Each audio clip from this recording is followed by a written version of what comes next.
السلام علیکم ویورز، میرا نام عطاء الرحمن اور آپ دیکھ رہے ہیں عطاء بخاری یوٹیوب چینل۔ قرآن کریم کی مسلسل ایکسپوزیشن کے سلسلے میں آج ہم سورہ البقرہ کی آیت نمبر 134 آپ کے سامنے رکھیں گے۔ یہ بڑی ہی اہم آیت ہے، جیسا کہ یہ جو محرم کا مہینہ جا رہا ہے اور یہ ایک محرم کیا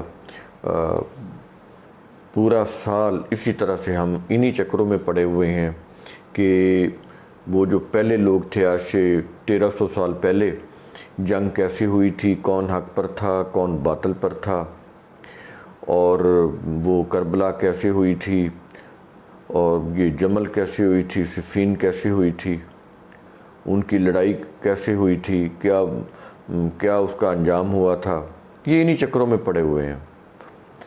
تو اپنی طرف سے ہم نے کسی کو دیکھا ہے، اپنی طرف سے وہ ان کے حق اور باطل کے فیصلے کر رہے ہیں، تو بڑا افسوس ہوتا ہے مجھے۔ اور اس میں سب سے پیش جو ہیں وہ مذہبی پیشوا ہیں، اس لیے کہ مذہبی پیشواؤں کو پیسہ بہت ملتا ہے جب وہ اس طرح کی شہادتیں اور ولادتیں بیان کرتے ہیں۔ دو ہی چیزیں رہ گئی نا اسلام، اب اسلام ہے کیا؟ شخصیات کی ولادت یعنی اس کی پیدائش کے حالات بتا دینا، یا اس کی شہادت۔ یہ ولادت اور شہادت دو چیزیں ہیں نا، اس کو لے کر تمام ہسٹری بھری پڑی ہے، اور اس کے اوپر اب سارے دین تو ہے ہی نہیں، مذہب کی بنیاد ہے، مذہب کی بنیاد ہے۔ یہ ان کا ختم ہوگا محرم تو وہ یعنی اہل تشیعوں کا آگے اہل سنت کا پھر وہ ربیع الاول شروع ہو جائے گا، یعنی ادھر سے شہادت ہو رہی ہے، ادھر سے پھر وہ ولادت والے آ جائیں گے، وہ شروع ہو جائیں گے آگے، وہ پھر اسی طرح وہ 2-3 مہینے بعد اسی طرح پھر وہ چلتا جائے گا یہ سلسلہ۔ تو انہوں نے سیزن بنائے ہوئے ہیں، اپنی کمائی کے سیزن بنائے ہوئے ہیں، تو اس میں پھر ان کو پاپولیرٹی بھی بڑی ملتی ہے، پیسہ بھی بہت ہے، ایک مجلس کے پڑھنے کے وہ لاکھوں روپے لے جاتے ہیں، پھر لوگوں کی عقیدت الگ سے، پاپولیرٹی الگ سے، تو بڑے مفاد ہوتے ہیں ان کے۔ وہ اس لیے ہوتے ہیں کہ لوگ ان کو سننا چاہتے ہیں، لوگ یہ جھوٹی باتیں سننے کے عادی ہو چکے ہیں، وہ ان کو پیسے دے کر سنتے ہیں۔ یعنی عجیب انداز ہے مذہب کا۔ مذہب ایک ایسی چیز ہے کہ آپ اپنے پیسے دے کر، اپنا وقت خرچ کر کے، اپنی انرجی ویسٹ کر کے ان سے جھوٹ سننے کے عادی ہو جاتے ہیں، اور پھر اس کو ثواب بھی سمجھ رہے ہوتے ہیں۔ یعنی ایک آپ غلط کام کریں تو آپ کہتے ہیں دیکھیں میرے پیسے بھی ضائع ہو گئے، میرا وقت بھی ضائع ہو گیا، میری انرجی بھی ضائع ہو گئی، اور میرے ہاتھ بھی کچھ نہیں آیا۔ یہاں پر معاملہ الٹ ہے، یہ ساری چیزیں ضائع کرنے کے باوجود آپ یہ سمجھ رہے ہوتے ہیں کہ ہم ثواب کما رہے ہیں۔ ہمارے وہ علم تو ہوتا ہی نہیں، وہ تو ساری سراسر وہ فریب ہوتا ہے۔ جتنی بھی جھوٹی کہانیاں سنا رہے ہوتے ہیں وہ شہادت کے نام کے اوپر اور ولادت کے نام کے اوپر، اور لوگ یہ سمجھ رہے ہوتے ہیں کہ ہماری بخشش بھی ہو رہی ہے۔ یہ جن کی ہم شہادتیں اور ولادتوں کی کانفرنسز اور جلوس اور جلسے کر رہے ہیں، یہ لوگ ہمیں اللہ کے قانون مکافات عمل یعنی اللہ کی پکڑ سے ہمیں بچا بھی لیں گے۔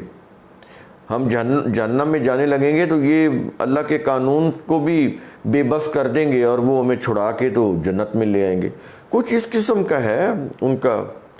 انہوں نے تو جاگیر بنائی ہوئی ہے، یہ جو جنت ہے اس کے سردار ہیں حسن اور حسین۔ رسول کے بارے میں نہیں انہوں نے کہا کہ رسول جو ہیں سردار ہیں جنت کے، نہ اللہ کے متعلق کہتے ہیں کہ وہ سردار ہے۔ اللہ کو تو نکال ہی دیا انہوں نے، اور جنت کے سردار ہو گئے حسن اور حسین۔ کسی نبی کے متعلق بھی نہیں کہا کہ وہ نبی جنت کے سردار ہوں گے، نو، حسن اور حسین جو ہیں رضی اللہ عنہ وہ جنت کے سردار۔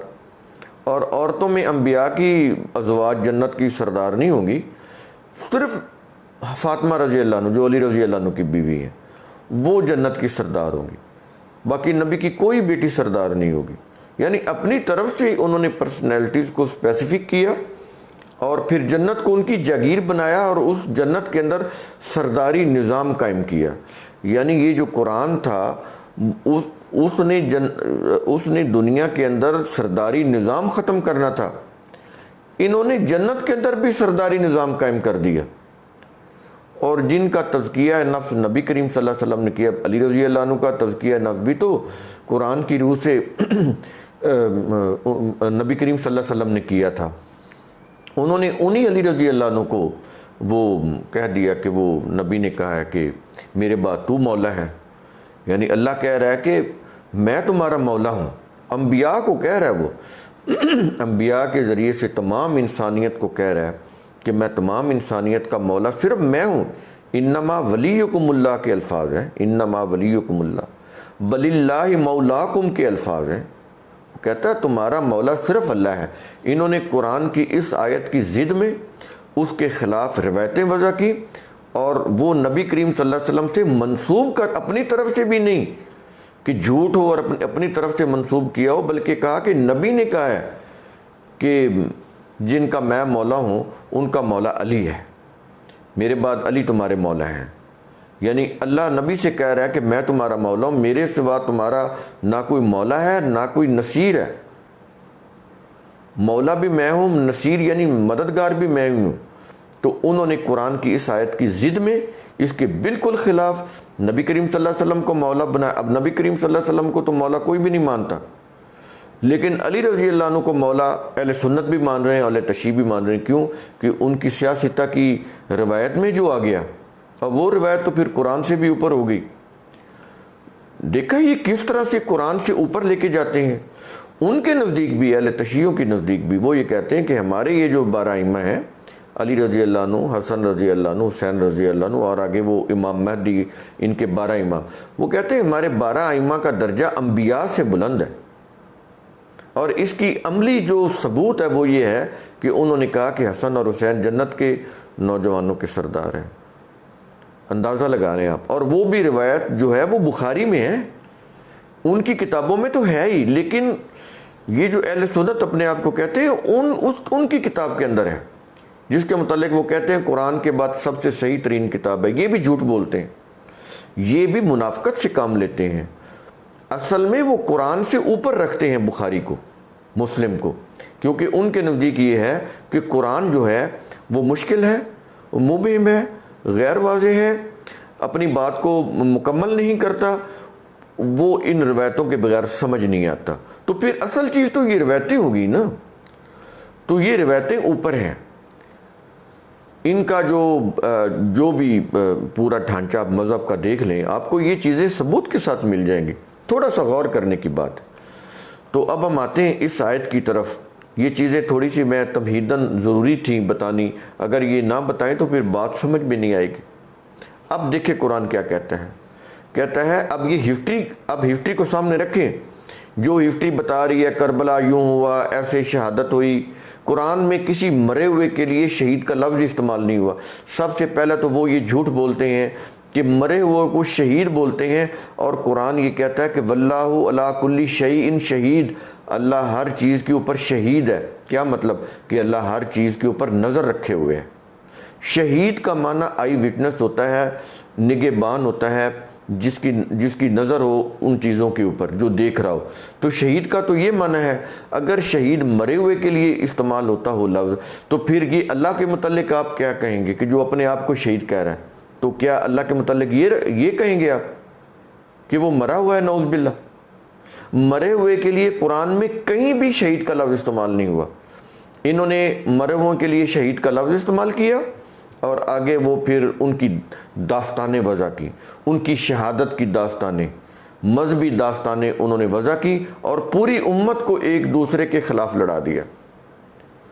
کچھ لوگ صحابہ کو حق پر ظاہر کر دیا، کچھ صحابہ کو باطل پر ظاہر کر دیا، پھر آپس میں ان کی جنگیں کرا دی۔ 10,000 صحابہ کو جمل میں قتل کروا دیا ایک دوسرے کے ہاتھوں۔ قرآن یہ کہہ رہا ہے کہ ایک شخص کا بھی قتل جو ہے وہ ایسے ہی ہے جیسے پوری انسانیت کا قتل ہے۔ اب علی رضی اللہ عنہ کے گروپ کے ہاتھوں وہ عائشہ رضی اللہ عنہ کا ایک فرضی گروپ بنایا، انہوں نے ان کے لوگ مروائے، اور عائشہ رضی اللہ عنہ کے گروپ کے جو لوگوں کے ہاتھوں علی رضی اللہ عنہ کے گروپ کے لوگوں کو مروایا، یعنی ایک دوسرے کو مروا کے 10,000 لوگوں کو، ایک نہیں 10,000 کی تعداد بتا رہی ہے ہسٹری کہ 10,000 لوگوں نے ایک دوسرے کو قتل کیا۔ اور قرآن کہتا ہے کہ ایک بھی انسان کا قتل جو ہے وہ ایسا ہی ہے کہ جیسے پوری انسانیت کو اس نے قتل کر دیا۔ یہ صحابہ کرام کو پوری انسانیت کا قاتل انہوں نے بنایا ان روایات میں، یہ جمل کی روایات وضع کر کے۔ یہ ہسٹری ہے اس کو آپ تاریخ اسلام کہیں گے؟ یہ تاریخ اسلام ہے؟ یہ اس کو تو تاریخ کہنا ہی نہیں چاہیے. یہ تو قصے ہیں، مذہبی قصے، جھوٹے قصے، قصہ کو لوگوں نے بیان کیے. ہسٹری تو بڑی انبائس ہوتی ہے، وہ تو بڑا علمی مقام رکھتی ہے. یہ ہسٹری نہیں ہے، یہ جھوٹے قصے ہیں. یہ سامری ہر دور میں سامری ہوتے ہیں. اس دور میں بھی آپ دیکھ رہے ہیں جو حوروں کے قصے سنا رہے ہیں، اس سے بڑا سامری کون ہوگا؟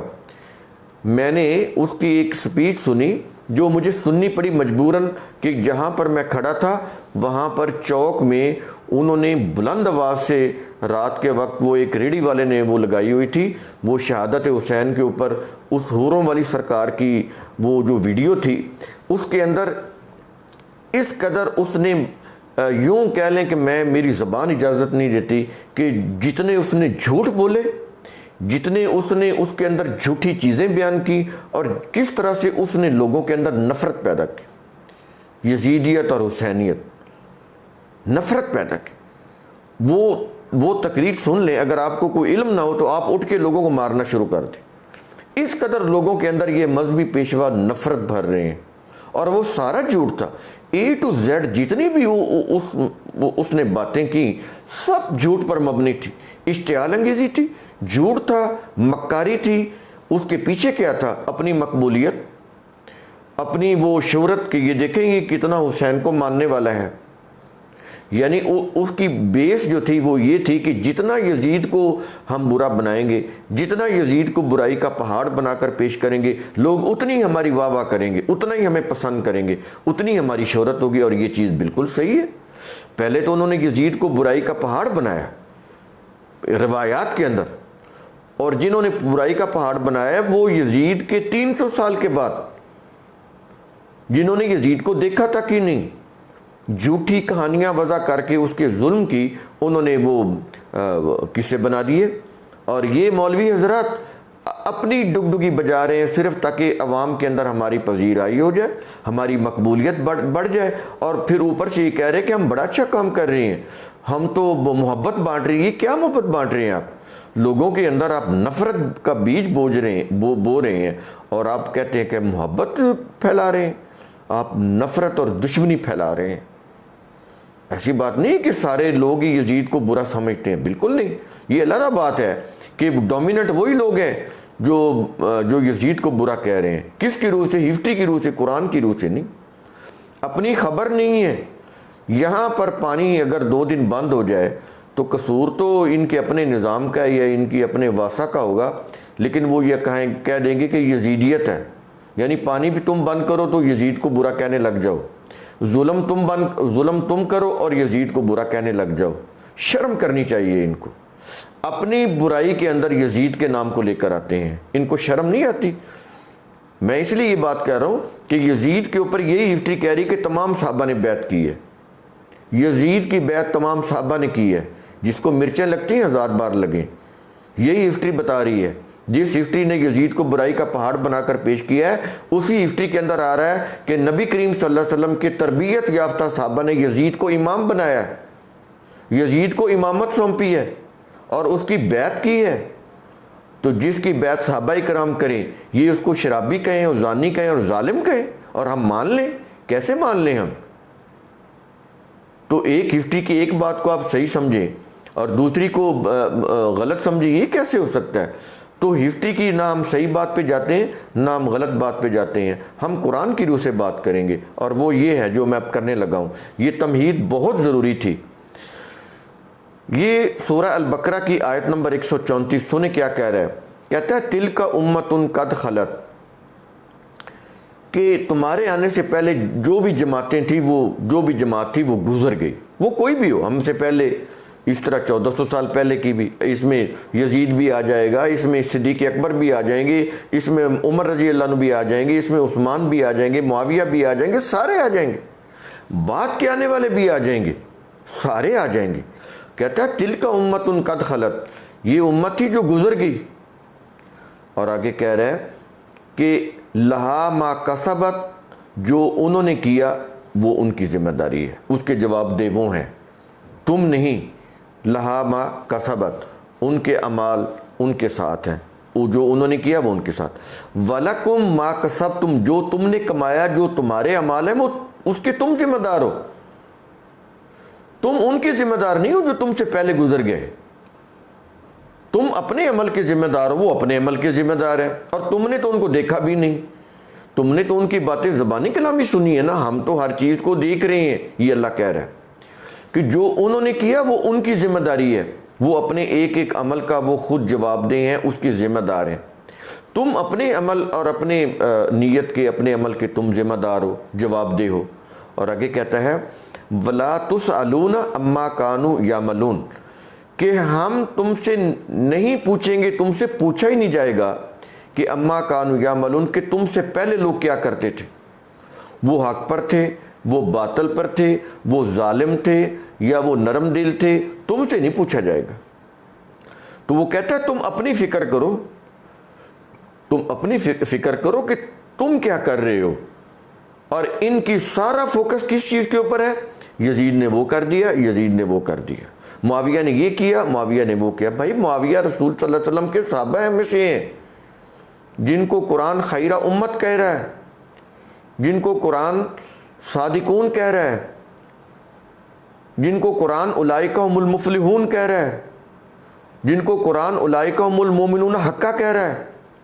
یہ سارے قرآن کے الفاظ ہیں, اور اولین مخاطب ہیں رسول صلی اللہ علیہ وسلم کے صحابہ.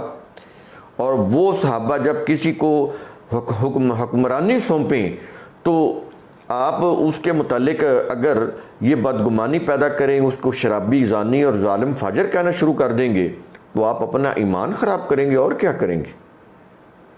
یہ دین کا معاملہ ہے, یہ قرآن کی آیات ہیں. صحابہ کرام ان کی دینی حیثیت ہے. حکمران بنانا اس دور میں کوئی عربوں کے سرداروں کا کام نہیں تھا.